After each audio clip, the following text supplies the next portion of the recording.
মদিনার মসজিদে নববী শরীফে আজান হয়ে গেল। ও আমার মায়েরা, মদিনার মসজিদে নববী শরীফে আজান হয়ে গেল।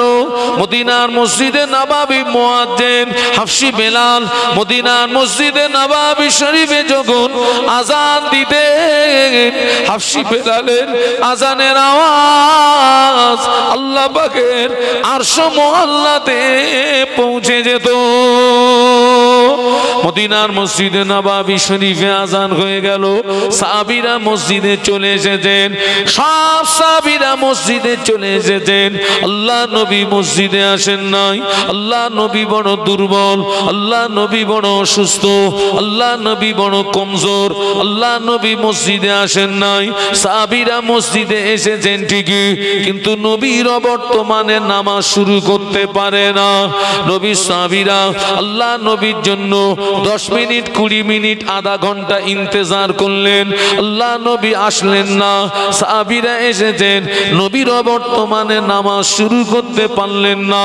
হাফসি বেলাল রাদিয়াল্লাহু আনহু আল্লাহ নবীর হুজরা শরীফের ভিতরে চলে গেলেন। আল্লাহ নবীর হুজরা শরীফের ভিতরে চলে গিয়ে আল্লাহ নবীকে সালাম দিলেন, আসসালামু আলাইকা ইয়া রাসূলুল্লাহ হাবিবাল্লাহ। হুজুর, মানুষেরা নামাজের জন্য ইন্তজার করছে, মানুষেরা নামাজের জন্য অপেক্ষা করছে। আল্লাহ নবী বলেছিলেন, বেলাল চলে যাও, মুর আবা বকরিন ফালিয়ুসাল্লি বিন্নাস। আমার আবু বকরকে গিয়ে বলো, আমার আবু বকর যেন মানুষের নামাজটাকে পড়িয়ে দেয়। আল্লাহ নবী এই কথাটি যখনই বললেন, আমাদের আম্মা জান আয়েশা সিদ্দিকা রাদিয়াল্লাহু তাআলা আনহা আল্লাহ নবীর কথাটা শুনে বলেছিলেন, ইয়া রাসূলুল্লাহ হাবিবাল্লাহ, ইয়া রাসূলুল্লাহ হাবিবাল্লাহ, আমার আব্বাকে ইমামতির জায়গায় দাঁড় করাবেন না।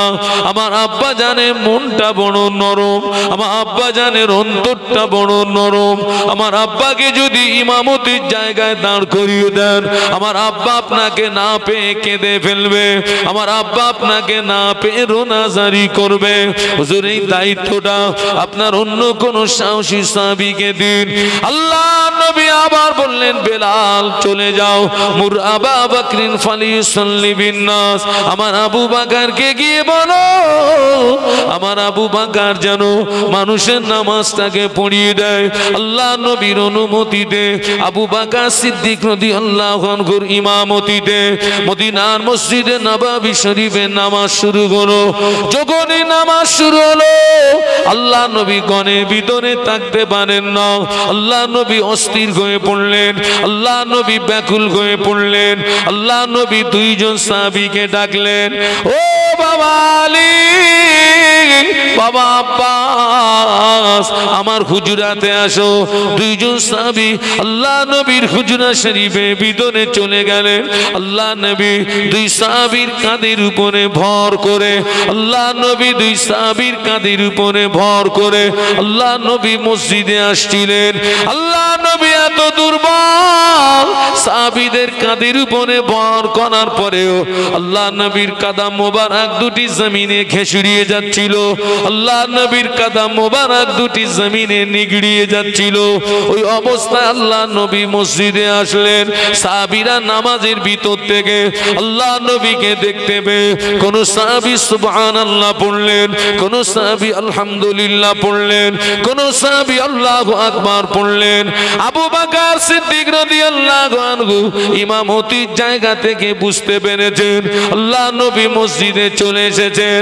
ও আমার ভাইরা, সাহাবীরা নবীকে আগিয়ে দিলেন। আবু বকর সিদ্দিক রাদিয়াল্লাহু আনহু ইমামতির জায়গা থেকে পিছিয়ে আসলেন। আল্লাহ নবী অসুস্থ শরীরে শুধু নামাজ পড়েন না, আল্লাহ নবী অসুস্থ শরীরে মদিনার মসজিদে নববী শরীফে আল্লাহ নবী বসে বসে বসে বসে বসে বসে বসে বসে সাহাবীদের নিয়ে নামাজের ইমামতি করেছিলেন। আজকে আমরা কি করছি?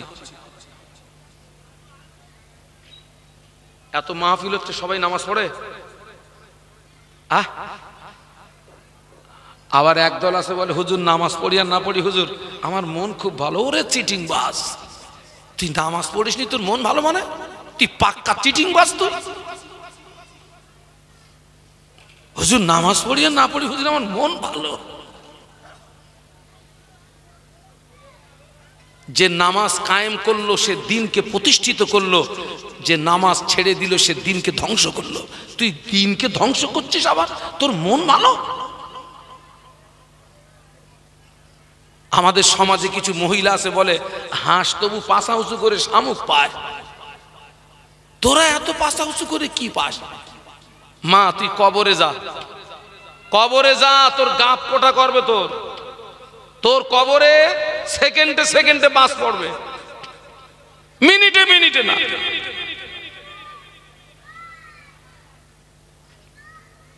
আল্লাহ নবী অসুস্থ, সাহাবীদের কাঁধের উপরে ভর করে আল্লাহ নবী মসজিদে গিয়ে সাহাবীদেরকে নিয়ে বসে বসে নামাজের ইমামতি করলেন। একটু জোরে বলুন। বাবা বাবা, নবীকে বাদ দিয়ে আল্লাহ পাওয়া যাবে, নাজাত পাওয়া যাবে, জান্নাত পাওয়া যাবে? নবীর ওই আদর্শটা আমার মধ্যে থাকার দরকার ছিল না, ছিল না? নাকি বলুন, আমি কি ভুল বলছি? আমি ভুল বললে বলে দেন, আমি আমার কথা উইডোটো করব, ফিরিয়ে নেবো আমি কথা। আমিও মানুষ, আমার ভুল আমার স্বাভাবিক। যে হুজুর আপনি ভুল বলছেন,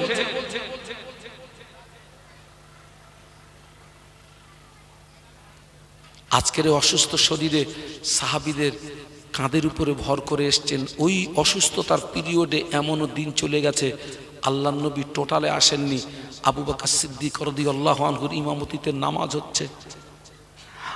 আল্লাহর নবী এত অসুস্থ, আপনার মাথা উঁচু করার মতো ক্ষমতা নেই। আল্লাহ নবী বললেন, ও আমার আয়েশা, আমার মাথাটাকে একটু উঁচু করে ধরো। আম্মা জান আয়েশা সিদ্দিকা রাদিয়াল্লাহু তাআলা আনহা আল্লাহ নবীর মাথা মোবারকটাকে উঁচু করে ধরলেন। ঘরের পর্দাটাকে সরিয়ে দেওয়া হলো, ঘরের পর্দাটাকে সরিয়ে দেওয়া হলো। আল্লাহ নবী সাহাবীদের নামাজের দিকে চেয়ে আল্লাহ নবী নূরের চোখ দিয়ে দাদা দাদা দাদা দাদা দাদা দাদা দাদা করে পানি গড়িয়ে যায়। আম্মা জান আয়েশা সিদ্দিকা রাদিয়াল্লাহু তাআলা আনহা বলেছিলেন, ইয়া রাসূলুল্লাহ হাবিবাল্লাহ মা ইউবকিকা, কোন দুঃখে আপনি কাঁদছেন, কোন কষ্টে আপনি কাঁদছেন? ও আল্লাহ নবী বলেছিলেন, বিবি আয়েশা সিদ্দিকা রাদিয়াল্লাহু তাআলা আনহা, আজকের কান্নাটা আমার দুঃখের কান্না নয়, আজকের কান্নাটা আমার বেদনার কান্না নয়। আমি রাসূলুল্লাহ আজকের মসজিদে নাই, আমার সাহাবীরা যেভাবে নামাজ আদায় করছে, এই নামাজকে প্রতিষ্ঠিত করতে গিয়ে মক্কার কাফেররা আমার মাথায় পচা উটের ভুঁড়ি চাপিয়ে ওরা আমাকে মারার চেষ্টা করেছিল। এই নামাজকে প্রতিষ্ঠিত করতে গিয়ে মক্কার কাফেররা আমার গলায় দড়ি ফাঁসি পরি ওরা আমাকে টানাটানি করেছিল। এই নামাজকে প্রতিষ্ঠিত করতে গিয়ে আমার দান্দান শহীদ হলো। এই নামাজকে প্রতিষ্ঠিত করতে গিয়ে তায়েফের মাটিতে আমাকে রক্ত দিতে হলো। ও আমার আয়েশা, আমি রাসূলুল্লাহ আজকে মসজিদে নাই, আমার সাহাবীরা যেভাবে নামাজ আদায় করছে, ভবিষ্যতের একটা ছবি আমার সামনে ফুটে উঠেছে, ভবিষ্যতের একটা চিত্র আমার সামনে ফুটে উঠেছে। আমি রাসূলুল্লাহ একদিন পৃথিবীর জমিনে থাকবো না, আমার উম্মতেরা এইভাবে নামাজ আদায় করবে। ওই আনন্দে আমার চোখের পানি গড়িয়ে যায়। ও আমার আয়েশা, আজকের কান্নাটা আমার দুঃখের কান্না নয়, আজকের কান্নাটা আমার বেদনার কান্না নয়, আজকের কান্নাটা হলো আমার আনন্দেরই কান্না। একটু মহব্বতে বলা যাবে, আর একটু আওয়াজ দিয়ে বলা যাবে?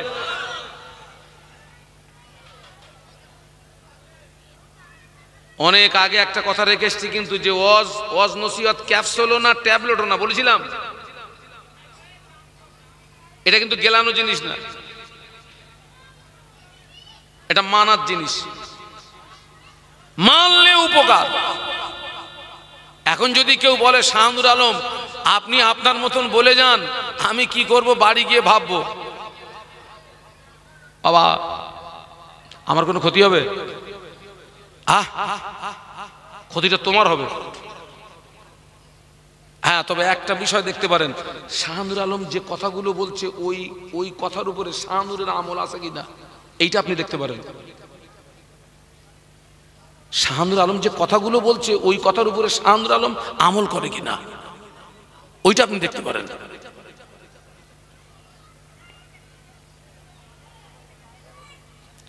ফজরের আযান হয়ে গেল, জোহরের আযান হয়ে গেল, আসরের আযান হয়ে গেল, মাগরিবের আযান হয়ে গেল, ইশার আযান হয়ে গেল।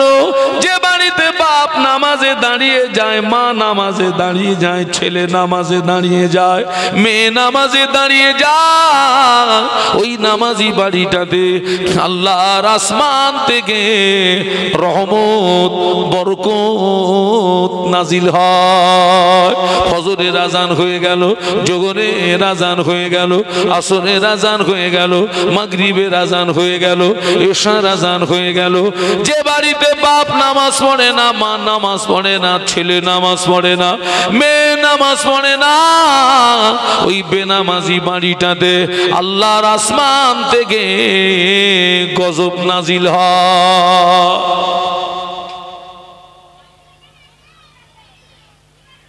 আগে অনেক বাড়ি থেকে আওয়াজ শুনতে পাওয়া যেত, অনেক বাড়ির ভিতর থেকে মাগরিবের নামাজের পরে কোরআন তিলাওয়াতের আওয়াজ পাওয়া যেত। সেই দাদা কবরে চলে গেছে, বাপ কবরে চলে গেছে, মা কবরে চলে গেছে, ওই বাড়ির ভিতর থেকে আর কোরআন তিলাওয়াতের আওয়াজ পাওয়া যায় না। সকাল সন্ধ্যা কোরআন তিলাওয়াতের আওয়াজ পাওয়া যায় না।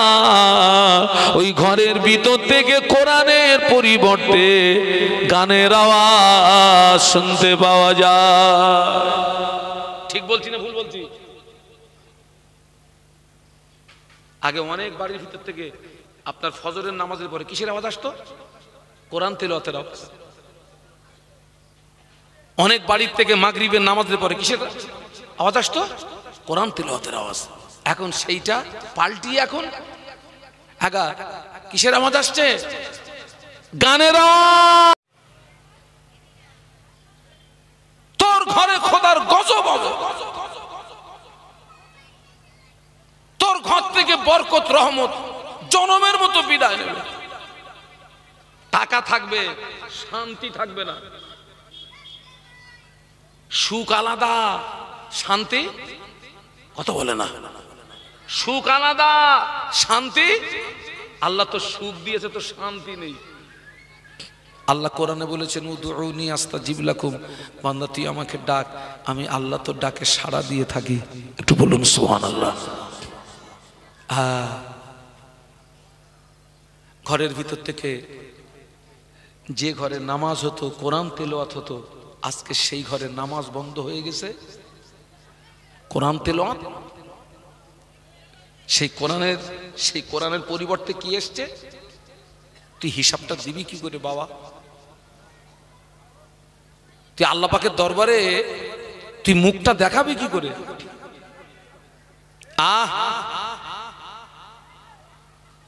ও মায়েরা, ও বোনেরা, একটু ভাবুন, একটু চিন্তা করুন। ছেলেরা, যুবকেরা, একটু ভাবো, একটু চিন্তা করো। এই দুনিয়াটা হচ্ছে ক্ষণস্থায়ী। আখেরাত, আখেরাত দুনিয়া 50 বছর, 60 বছর, 70 বছর, 80 বছর। আবার তো কম বললে অনেকে রাগ হয়, হুজুর 80 বছর কম হয়ে গেল, আমি কি বেশি বললে তুই বেশি বাঁচবি? তাহলে তুই 150 বছর নে, আমি বললে তুই বেশি বাঁচবি? হায়াত মউত কার হাতে? আল্লাহর হাতে। আমার ছেলেরা, আমার যুবকেরা, সোনার টুকরারা, আমি তোমাদের ভাই মোহাম্মদ শাহানুর আলম, আমি কিন্তু ভোগলামি দিতে আসিনি। হ্যাঁ, আমি ভোগলামি দিতে আসিনি। এই যে আজকের মাহফিলটা হচ্ছে, একটা মাহফিল দিতে গেলে কত কষ্ট জানেন? ওই যে কমিটির ছেলেরা আপনার খবর নিয়ে দেখেন, ওরা আজ কদিন পাগলা হয়ে গেছে। ওরা 500 টাকা দেবে, সকালে আয়, বিকালে আয়, আসরে আয়, মাগরিবে আয়, তাহাজ্জুদে আয়, চাষতে আয়, তারপরে 500 টাকা। আমিও তো একটা মাহফিল চালাই, আমার মাদ্রাসার ইসালে সব 24-25-এ মাঘ, এইসব মিডিয়াওয়ালারা সব যায় 24-25-এ মাঘ। এই আমাকে সারা রাত আমাকে আপনার ওয়াজ নসিহত করতে হয়। আবার দিনের বেলা আমার কিছু মহব্বতের মানুষ আছে, ভাই রে কিছু টাকা দে, আমার মাদ্রাসার ইসালে সব দে ভাই, নইলে চালাবো কি করে। এই রাত জেগে আবার দিনের বেলা ঘুরে ঘুরে ঘুরে ঘুরে ঘুরে ঘুরে মানুষের কাছে হাত পাততে হয় দিনের জন্য, ইসলামের জন্য। আপনাদের আব্বা আম্মার দোয়া, আল্লাহ আমাকে প্রত্যেক রাতে যা অর্থ দেয়, আমার একটা ছেলে একটা মেয়ে, আমরা স্বামী স্ত্রী 4 জন। আব্বা মা সব জনমের মতো কবরে চলে গেছে। আমি তো ওয়াজ করব, বাড়ি গিয়ে আরামসে ঘুমোবো, সারাদিন শুধু ঘুমোবো, নো টেনশন। এরপরেও আমাকে সমাজের মানুষের কাছে হাত পাততে হয় দিনের স্বার্থে, ইসলামের স্বার্থে। একটা ছেলে যদি হাফেজে কোরআন তৈরি করতে পারি, 5টা ছেলে যদি হাফেজে কোরআন তৈরি করতে পারি, 10টা ছেলে যদি হাফেজে কোরআন তৈরি করতে পারি, ওটাই তো সবচেয়ে বড় পাওনা, ওটাই তো সবচেয়ে বড় পাওনা। আল্লাহু আকবার। একটু ভাবুন, একটু চিন্তা করুন। এই যে আজকের মাহফিলটা হচ্ছে, আমি আপনাদেরকে বোঝানোর জন্য বলছি, মাহফিলে যদি খরচ হয় 1 লক্ষ টাকা, এই মাহফিল উপলক্ষে আমার মনে হচ্ছে সব বাড়িতে সব আপনার 2-5 জন করে কুটুম এসছে নাকি? এখানে কেউ নেই? গ্রামের লোক কেউ নেই? এসছে কুটুম, এসছে। সব বাড়িতে আজকের কিন্তু খরচ বেড়ে গেছে। এখন মনে করুন এই মাহফিল দিয়ে আর টোটাল গ্রাম দিয়ে আজকের গ্রাম থেকে 2 লক্ষ টাকা খরচ হয়ে যাচ্ছে আপনাদের। এই 2 লক্ষ টাকা খরচ করে আপনারা কি পেলেন? গ্রাম কি পেল? হ্যাঁ, এই 2 লক্ষ টাকা খরচ করার পরে এই গ্রামের 5টা বেকা মানুষ যদি সোজা হয়, তবে এই 2 লক্ষ টাকা খরচ করা কি হবে? সার্থ হবে। হ্যাঁ গা, বেকা মানুষ সোজা হয় মানে আপনাদের গ্রামে যদি কেউ কুঁজো টুজো থাকে, মাহফিল থেকে উঠে গিয়ে টেনে সোজা করবেন? ওই বেকা? কোন বেকা?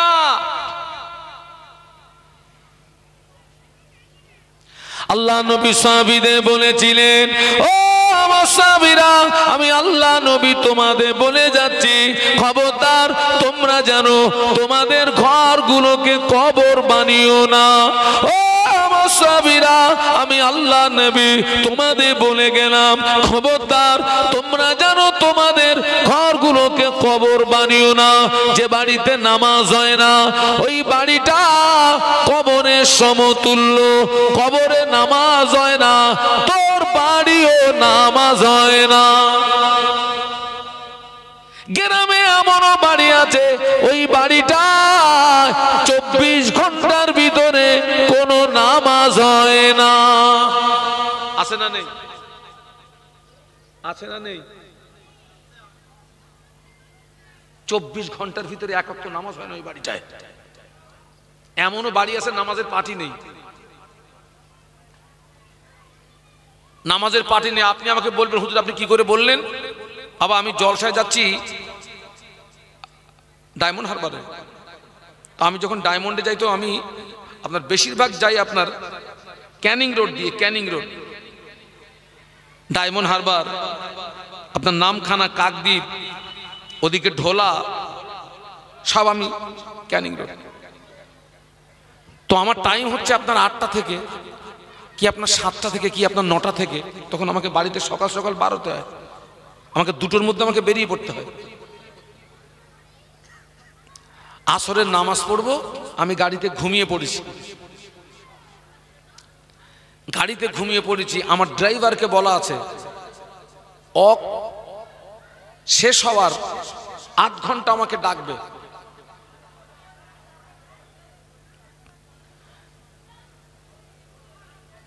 গাড়ি যেখানে থাক সেখানে দাঁড়াবে। তো আল্লাহ পাকের শান দেখছি, আপনার গাড়ি দাঁড়িয়ে গেছে, আমাকে ডাকা হলো আসরের নামাজ পড়তে হবে। উঠে দেখি তো একটা মুসলিম, আবার কয়েকটা ঘর আছে, আমি বুঝলাম কি করে, দেখছি একজন টুপি মাথায় দিয়ে ঘুরছে। তাই বললাম এখানে মুসলিম বাড়ি, সেখানে কোনো মসজিদ নেই। আমি গাড়ি থেকে নেমে সোজা টুকটুক পায়ে সেই যে আপনার যার মাথায় টুপি আছে, আমি ওকে গিয়ে বললাম, ভাই আমি একটু নামাজ পড়বো, আমাকে একটু জায়গা দেওয়া যাবে? তা আসুন। আমি সেখানে উজু করলাম, আপনার নামাজ পড়বো। পাটি আনতে গিয়েছে, আর আসে না। আমি বলি, আল্লাহ এ তো পাটি আসতে আসতে মাগরিবের রক্ত হয়ে যাবে, তাই নামাজ পড়বো কখন? আমি তখন ব্যাপারটা বুঝতে পেরেছি, নিশ্চয়ই এই বাড়িতে। আমি আমার রুমাল দিয়ে আমি নামাজ আদায় করলাম। পরে দেখলাম অন্য বাড়ি থেকে নামাজের পাটি নিয়ে আসছে। দুঃখ আফসোস যে আজও এমন মুসলমানের বাড়ি আছে যে বাড়িতে নামাজের পাটি, আজও এমন মুসলমানের বাড়ি আছে যে বাড়িতে কোরআন শরীফ নাই।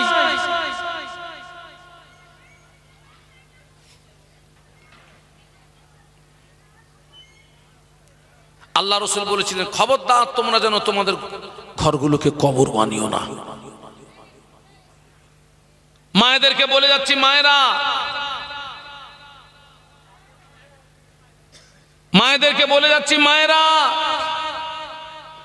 আপনারা ভালো হন। পুরুষদেরকে বলে যাচ্ছি, আমরা ভালো হই। মা যদি ভালো হয়, বাপ যদি ভালো হয়, আল্লাহ চাইলে সন্তানগুলো কি হবে? মা যদি নামাজি হয়, বাপ যদি নামাজি হয়, আল্লাহ চাইলে সন্তানগুলো কি হবে? ওরাও আমাদের দেখে শিখবে, ওরাও নামাজি হবে। আমি আপনাদেরকে সবাইকে বলছি, আজকে জলসা কমিটিদের জন্য আপনারা দোয়া করবেন। আমি একদিকে জলসা কমিটিদেরকে আমি তম্বি করি, বকাবকি করি, আবার ওদেরকে বুকের ভিতরে টেনে নেই। এজন্য টেনে নেই, ওরা যদি আজকের এই সুন্দর পরিবেশটা তৈরি না করতো, নিশ্চয়ই এখানে আপনারা আসতেন না। ওরা যদি আমাকে দাওয়াত না করতো, নিশ্চয়ই আমি এখানে আসতাম না। তাহলে ওরা আজকের এই সুন্দর পরিবেশ তৈরি করেছে, আপনারা এসছেন, আমি এসছি, আল্লাহ আমাকে দুটো কথা বলার সুযোগ করে দিয়েছেন। ওদের জন্য দোয়া করবেন, আল্লাহ পাক যেন আল্লাহ যেন কমিটির প্রত্যেকটা ছেলেকে আল্লাহ দ্বীনের খাদেম বানিয়ে দেন। বলুন আল্লাহুম্মা আমিন, বলুন আল্লাহুম্মা আমিন। আল্লাহ যেন ওদের নামাজি, ওদের রোজাদার, ওদের দিনদার, আল্লাহ যেন ওদেরকে পরহেজগার বানিয়ে দেয়। বলুন আল্লাহুম্মা আমিন। কারণ এই সোনার ছেলেরা যদি না থাকতো, ওরা যদি এই সুন্দর পরিবেশটা তৈরি না করতো, দ্বীন ইসলামের দুটো কথা এখানে বলার কোনো সুযোগ ছিল না, কোনো জায়গা ছিল না। ফিরে আসুন, গোড়ায় ফিরে আসুন। সমস্ত মানুষ ধ্বংস হয়ে যাবে, আলেম নাজাত পাবে। সমস্ত আলেম ধ্বংস হয়ে যাবে, নাজাত পাবে কে? নেই, মনে নেই? আমলকারী। আমি ওই আমলকারী পর্যন্ত এসে এবার আমি শাখা প্রশাখায় চলে গেছিলাম। তাহলে আজকের থেকে আমাদের প্রত্যেককে কি করতে হবে? আমল করতে হবে।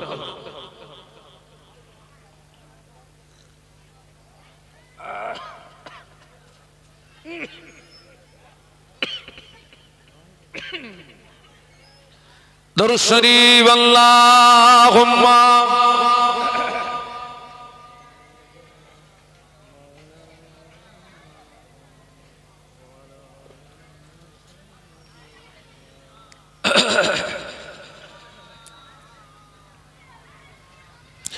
জোরে জোরে আল্লাহুম্মা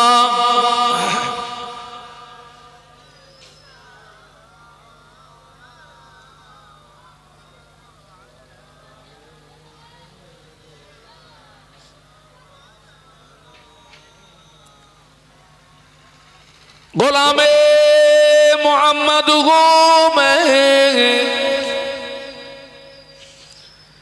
क्या डर गए मुझको गुलामे में उनकी गुजारा करूंगा।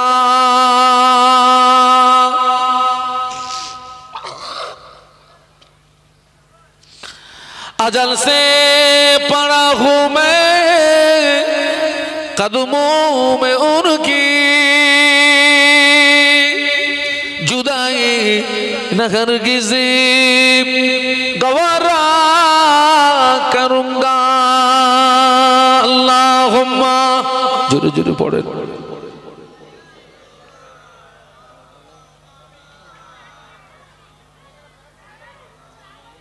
सही। সমস্ত মানুষ ধ্বংস হবে, আলেম নাজাত পাবে, আলেম ধ্বংস হয়ে যাবে, আমলকারী নাজাত পাবে। এবারে রাসূলুল্লাহ আরেক ধাপ এগিয়ে গিয়ে বলছেন আমলকারীও নাজাত পাবে না। আল্লাহ নবী বললেন ওয়াল আমিলুনা কুল্লুহুম গালিকুনা ইল্লাল মুখলিসুন। আল্লাহ নবী বললেন সমস্ত আমলকারী ধ্বংস হয়ে যাবে, আমলকারী বরবাদ হয়ে যাবে, আমলকারী নাস্তেনাবুদ হয়ে যাবে, কিন্তু যারা ইখলাসের সঙ্গে খুলুসিয়াতের সঙ্গে লিল্লাহ আল্লাহকে রাজি করানোর জন্য, আল্লাহকে খুশি করানোর জন্য, আল্লাহকে সন্তুষ্টি করানোর জন্য যারা আমল করবে ওই আমলকারীরাই নাজাত পেয়ে যাবে। আপনি নামাজ পড়েছেন, আমল করেছেন, আপনার উদ্দেশ্য হলো লোকে আপনাকে নামাজি বলবে, তাই লোকটা কেন নামাজি, ওই নামাজিটা ধ্বংস হয়ে যাবে। আপনি হজ করেছেন, আমল করেছেন, উদ্দেশ্য হলো আপনার একটা ডিগ্রি বাড়বে, তাই ওই হাজিটা ধ্বংস হয়ে যাবে। আপনি দান করেছেন, আমল করেছেন, উদ্দেশ্য হলো লোকে আপনাকে বড় দাতা বলবে, তাই ওই দানিটা ধ্বংস হয়ে যাবে। আমল করার পরেও ধ্বংস হবে, কারণ ওর নিয়ত খারাপ। কি খারাপ? সেই নিয়ত খারাপ দিয়ে শুরু করেছিলাম, মনে আছে? ওর নিয়ত খারাপ। যারা ইখলাসের সঙ্গে খুলুসিয়াতের সঙ্গে আল্লাহকে রাজি করানোর জন্য, আল্লাহকে খুশি করানোর জন্য, আল্লাহকে সন্তুষ্টি করানোর জন্য যারা আমল করবে ওই আমলকারীরাই ওই আমলকারীরাই নাজাত পেয়ে যাবে। সুবহানাল্লাহ বলুন। সেই জন্যে আমাদের প্রত্যেকটা আমলের মূল টার্গেট হবে একটা, কুল ইন্না সলাতি ওয়া নুসুকি ওয়া মাহইয়ায়া ওয়া মামাতি লিল্লাহি রাব্বিল আলামিন। আপনার নামাজ, আপনার কুরবানি, আপনার বেঁচে থাকা, আপনার মরে যাওয়া, সব কিছুর মূল লক্ষ্য হবে আল্লাহকে রাজি করা, আল্লাহকে খুশি করা, আল্লাহকে সন্তুষ্টি করা। ওরাই নাজাত পেয়ে যাবে, বাদ বাকি সব ধ্বংস হয়ে যাবে। আমাদের প্রত্যেকটা আমলের মূল টার্গেট হবে আল্লাহর, বলুন বলুন, আল্লাহর সন্তুষ্টি। প্রত্যেকটা মূল আমলে আপনার আমার সব আমলের মূল টার্গেট হবে আল্লাহর সন্তুষ্টি। আমার নামাজ, আমার রোজা, আমার হজ, আমার জাকাত, আমার দান খয়রাত, আমার তসবিহ তেলাওয়াত, আমার কোরআন তেলাওয়াত, আমার ওয়াজ নসিহত, আল্লাহর সন্তুষ্টি। 30 বছর আগের তুলনায় মাহফিলের সংখ্যা বেড়ে গেছে, বক্তার সংখ্যা বেড়ে গেছে। 30 বছর আগে মাহফিল ছিল কম, হুজুর ছিল কম, কিন্তু পরিবর্তনের সংখ্যা ছিল বেশি। একটু সুবহানাল্লাহ বলুন। ওই 30 বছর আগে মাহফিল কম, হুজুর কম, কাজ বেশি। আর এখন মাহফিল বেশি, হুজুর বেশি, কাজ কম। আচ্ছা কেন বলুন তো? হাতান্তর সভা হচ্ছে। মূল কারণ হচ্ছে দেখুন, আমি হচ্ছি মাযহাবগত দিক দিয়ে হানফি মযহাবের মানুষ তথা ইমামে আজম আবু হানিফা রহমতুল্লাহ আলাইহির মাসলাকের মানুষ, আপনারাও আমার সঙ্গী। আর আমি সিলসিলাগত দিক দিয়ে আমার ফুরফুরা শরীফের মুজাদ্দিদুজ্জামান আমির শরিয়ত কুতুবুল আলম দাদা হুজুর পীর কেবলা রহমতুল্লাহ আলাইহির সিলসিলার একজন নগণ্য খাদেম। আপনারা আমার সঙ্গী তো নাকি? জি। আমার মুজাদ্দিদুজ্জামানের 5 জন কলিজার টুকরা ছিলেন। আমরা জানাদেরকে 5 হুজুর বলে চিনি বা জানি। 5 হুজুর মুজাদ্দিদুজ্জামানের 5 কলিজার টুকরা, 5 হুজুর। এই 5 হুজুরের ভিতরে এক হুজুরকে বলা হতো কাইয়ুমুজ্জামান, যিনি হচ্ছেন বড় হুজুর পীর কেবলা রহমতুল্লাহ আলাইহি। বড় হুজুর পীর কেবলা রহমতুল্লাহ আলাইহিকে বলা হতো কাইয়ুমুজ্জামান। আমার মুজাদ্দিদে জামান আপনার 1330 সালে হজ পাকে গেলেন। ওই 1330 সালে হুজুরের হজের সঙ্গী ছিলেন বড় হুজুর পীর কেবলা রহমতুল্লাহ আলাইহি। সঙ্গী ছিলেন বসিরহাটের কে?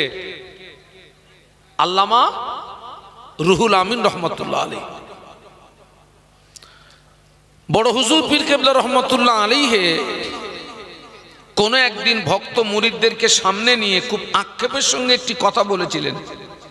আমার দিকে তাকান। ভক্ত মুরিদদেরকে সামনে নিয়ে খুব আক্ষেপের সঙ্গে বলেছিলেন, বাবা আমি মনে করছি ওয়াজ নসিহত করা বন্ধ করে দেব, ওয়াজ নসিহত আর করবো না বাবা। কার কথা শোনাচ্ছি? কোন হুজুর? না,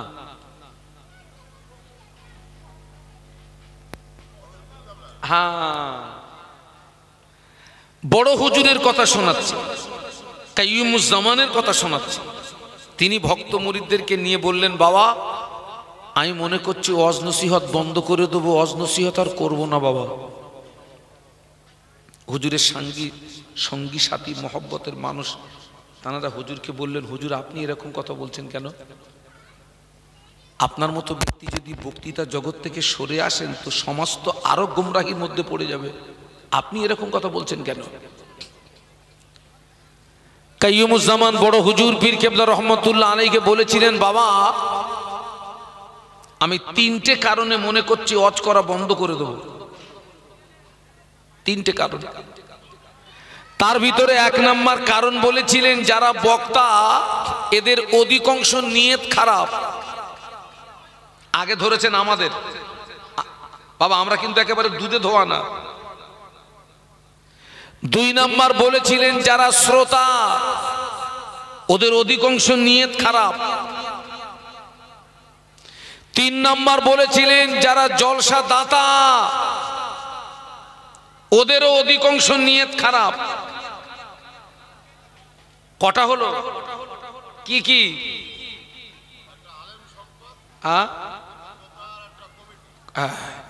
সব বক্তার কথা বলেননি, সব শ্রোতার কথা বলেননি, সব জলসা কমিটির কথা বলেননি।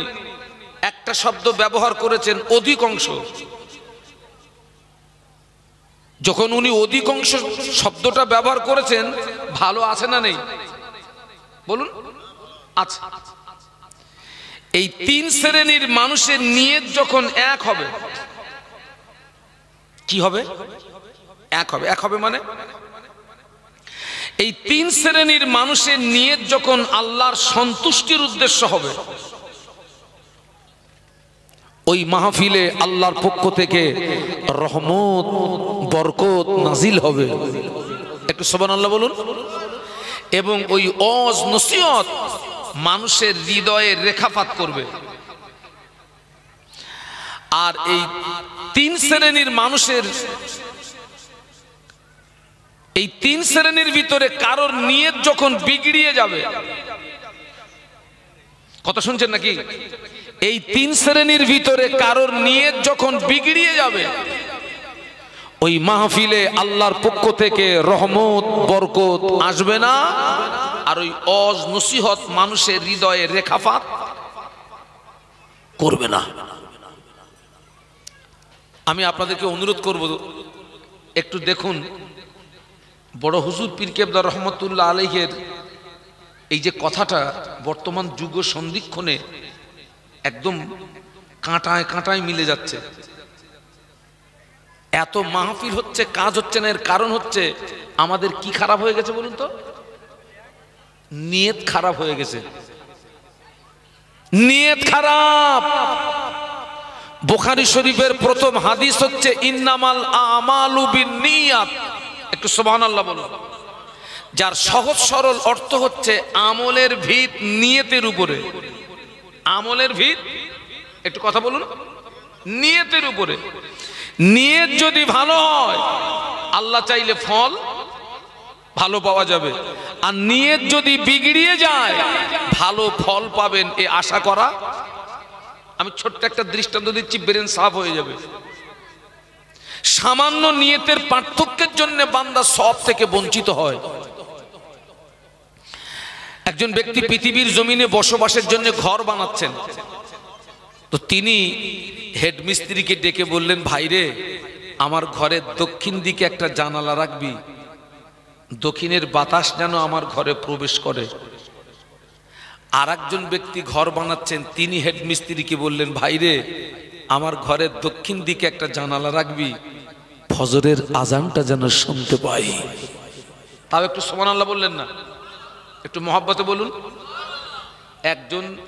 একজন জানালা রাখছে কিসের জন্য? বাতাস খাওয়ার জন্য, আর একজন আজান শোনার জন্য। দুজনের নিয়ত কি একরকম না দু রকম?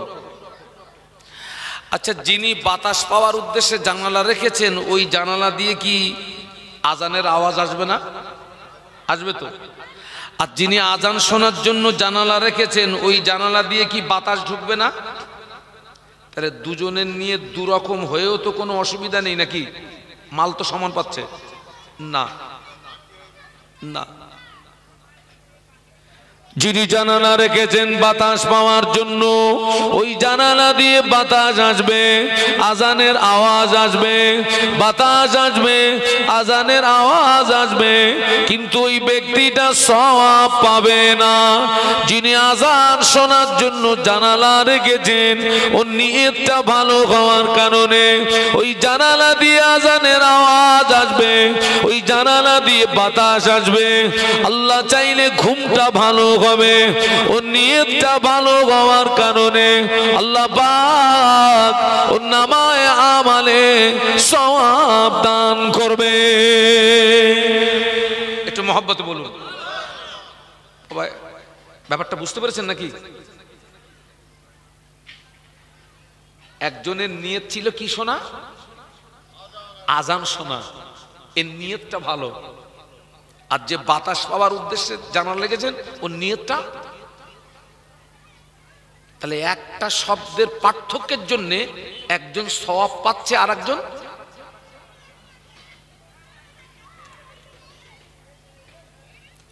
নিয়ত খারাপ। মাহফিল দিলে হবে না, মাহফিলে আসতে হবে। আসলে হবে না, মাহফিলে বসতে হবে। বসলে হবে না, ওয়াজ নসিহত শুনতে হবে। ওয়াজ নসিহত শুনলে হবে না, ওটা আমলে আনতে হবে। এটা হচ্ছে লাস্ট স্টপেজ। আবার বলছি, মাহফিল দিলে হবে না, মাহফিলে আসতে হবে। আসলে হবে না, মাহফিলে বসতে হবে। বসলে হবে না, ওয়াজ নসিহত শুনতে হবে। শুনলে হবে না। বলুন বলুন, আমলে আনতে হবে। আমলের বাংলা মানে হচ্ছে বাস্তব জীবনে রূপ দেওয়া। আচ্ছা আপনারা বলুন তো, সারা জীবন তো ওয়াজ শুনেছি বাবা, এই আমলের দিক দিয়ে আমরা এগিয়ে না পিছিয়ে?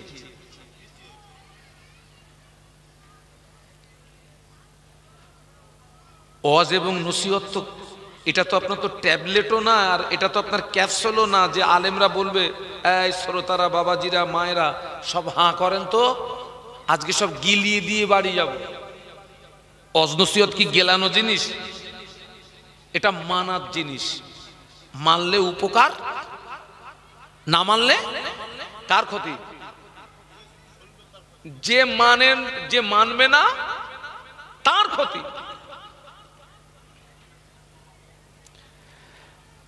তাহলে আমাদের কি করতে হবে? আমলে আনতে হবে, আমল করতে হবে। আল্লাহ রসুল কি বলছে দেখুন, قال النبي صلى الله عليه وسلم الناس كلهم غالقون إلا العالمون والعالمون كلهم غالقون إلا العاملون والعاملون كلهم غالقون إلا المخلصون। একটু বলা যাবে আল্লাহু আকবার, সবাই মিলে বলুন, আর একটু আওয়াজ তুলুন। একটা একটা করে আমার কথাগুলো বুঝে নেবেন, না বুঝতে পারলে আমাকে বলবেন। আল্লাহ নবী বললেন সমস্ত মানুষ ধ্বংস হয়ে যাবে, সমস্ত মানুষ বরবাদ হয়ে যাবে, সমস্ত মানুষ নাস্তে নাবুদ হয়ে যাবে, কেবলমাত্র আলেমরা নাজাত পেয়ে যাবে। সব মানুষ কি হবে? ধ্বংস হয়ে যাবে, বরবাদ হয়ে যাবে, নাস্তে নাবুদ হয়ে যাবে। নাজাত পাবে কারা? আলেম। নিশ্চিত কথাটা শুনে আপনাদের মনে একটা প্রশ্ন আসা স্বাভাবিক যে হুজুর তাহলে আলেমরাই যদি শুধু নাজাত পায় তাহলে আপনারাই শুধু নাজাত পাবেন, আমরা সব শেষ? কি বা মুরব্বী, এরকম একটা প্রশ্ন আসে তো? তাহলে আপনারাই শুধু নাজাত পাবেন, আমরা সব শেষ? ঘাবড়ানোর কোনো কারণ নেই। আজকের এই মাহফিল আমাদের বাঁচার ডাক দিয়েছে, আপনারাও বাঁচতে এসছেন, আমিও বাঁচতে এসেছি, আপনাদেরকে বাঁচানো হবে। বলুন ইনশাআল্লাহ, একটু বলুন ইনশাআল্লাহ। আলেম নাজাত পেয়ে যাবে। আলেমের বাংলা মানে হচ্ছে জ্ঞানী। আলেমের বাংলা মানে জ্ঞানী। আচ্ছা বাবা, 5 ওয়াক্ত নামাজ পড়তে হবে, রমজান শরীফে রোজা রাখতে হবে, টাকা থাকলে হজ করতে হবে, টাকা থাকলে যাকাত দিতে হবে, সুদ খাওয়া যাবে না, মদ পান করা যাবে না, গাঁজায় দম দেওয়া যাবে না, লটারির টিকিট কাটা যাবে না, সমিতি বন্ধন গ্রুপ লোন আরো সব হাবিজাবি সব কি আছে না, এই সমস্ত কাজগুলো করা যাবে না। এই জাতীয় জ্ঞানগুলো আপনারা আমার সামনে যারা আছেন আপনাদের প্রত্যেকের এই জাতীয় জ্ঞানগুলো আছে না নেই? আছে না? 5 ওয়াক্ত নামাজ পড়তে হবে, আপনার রমজান শরীফে রোজা রাখতে হবে, টাকা থাকলে হজ করতে হবে, টাকা থাকলে যাকাত দিতে হবে, ওই সুদ ঘুষ মদ তাড়ি জেনা ব্যভিচারী এই সমস্ত কাজগুলো করা যাবে না। এই জ্ঞান আমাদের প্রত্যেকের আছে। তাহলে এই জ্ঞান যদি আপনাদেরও যদি থেকে থাকে, আপনারাও কি? আপনারাও আলেম। আল্লাহ রসুল বলেছেন সব মানুষ ধ্বংস হয়ে যাবে, আলেম নাজাত পেয়ে যাবে। তাহলে আপনারাও আলেম, আপনারাও জ্ঞানী। রসুলের হাদিস অনুযায়ী আপনারাও নাজাত পেয়ে গেলেন। একটু বলুন সুবহানাল্লাহ। বাবা, সেই জন্য ওয়াজ নসিহত দিতে হয়, ওয়াজ নসিহতের মজলিসে আসতে হয়, ওয়াজ নসিহত শুনতে হয়। আপনারাও সব জ্ঞানী, এই জ্ঞান আপনাদের প্রত্যেকের আছে। কিন্তু আল্লাহ নবী এক ধাপ এগিয়ে গিয়ে বলছেন আলিমুনা কুল্লুহুম গালিকুনা ইল্লাল আমিলুন। আল্লাহ নবী বললেন সমস্ত আলেম ধ্বংস হয়ে যাবে, আলেম বরবাদ হয়ে যাবে, আলেম নাস্তে নাবুদ হয়ে যাবে, কেবলমাত্র আমলকারীরাই নাজাত পেয়ে যাবে। আলেম ধ্বংস হয়ে যাবে, আলেম বরবাদ হয়ে যাবে, আলেম নাস্তে নাবুদ হয়ে যাবে, আমলকারী নাজাত পাবে। আমলকারী জানার নাম আলেম না, মানার নাম আলেম। আমরা জেনে ভূত, জ্ঞান আছে আমল নেই। জ্ঞান আছে কি নেই বলুন? আমল নেই। কোন নারী আর কোন পুরুষ জানে না যে মদ খাওয়া শরীয়তে নিষেধ?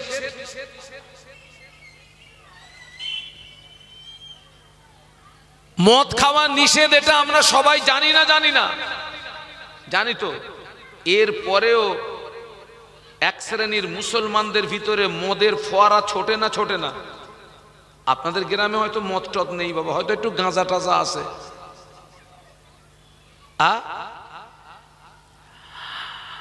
বাবা আগে শুনতাম যে পুরুষরা মদ খায়, এখন শুনছি আলাদা জিনিস। এখন নাকি পুরুষের চেয়ে নাকি আপনার কিছু কিছু মেয়েরা আছে ডবল মাতাল, মেয়েরা মদ খাচ্ছে। আমি অন্য কোন জাতের কথা বলছি না, আমার জাতের কথা বলছি। তারা নিজেকে মুসলমান বলে দাবি করে, নামটা মুসলমানের, কিন্তু কাজটা হচ্ছে ইবলিসের মতো। সমাজে নারী আর পুরুষ কিতনা মানুষ যে মদের ভিতরে ডুবে গেছে, আশ্চর্য হয়ে যাবেন। কিতনা নারী আর পুরুষ, জ্ঞান আছে আমল নেই। 5 ওয়াক্ত নামাজ আল্লাহর হুকুম, কোন নারী আর কোন পুরুষ জানে না? সব নারী আর সব পুরুষ জানে যে 5 ওয়াক্ত নামাজটা কার হুকুম। সব নারী আর সব পুরুষের ভিতরে আমল আছে না? কোন নারী আর কোন পুরুষ জানে না যে সুদ হারাম? এর পরেও আপনার মুসলিম সমাজে নারী পুরুষের ভিতরে সেই সুদের ফোয়ারা আবার ছুটছে না? ছুটছে না? আবার নিজেকে দাবি করছে আমি মুসলমান। আহা, আমরা যে ফুরফুরা শরীফের মুজাদ্দেদে জামানকে মানি, কেন মানি?